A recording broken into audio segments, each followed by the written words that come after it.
નાગલીના બીજ છે, જેની અંદર આપણે એક ડેમો બનાવ્યો છે નાગલીના બીજનો. આજે અહીંયા NPK, વામ અને સ્ટીમરીચનો ઉપયોગ કર્યો છે.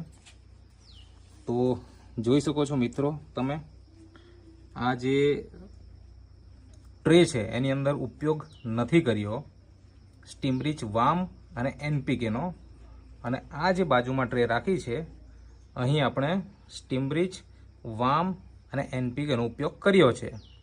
સૌપ્રથમ તો આપણે નાગલીના બીજને પલાળીને પછી એને આ ટ્રેની અંદર રોપવામાં આવ્યા હતા.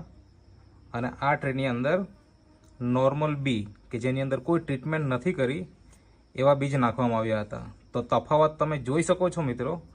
આ 8 દિવસના છોડ છે. તો આનો તમે ગ્રોથ જુઓ અને આનો તમે ગ્રોથ જુઓ, કેટલો તફાવત દેખાય છે. તો જે પણ મિત્રો નાગલીની ખેતી કરતા હોય એ લોકો આજે જ સંપર્ક કરો અને આ ટ્રીટમેન્ટ ચાલુ કરો.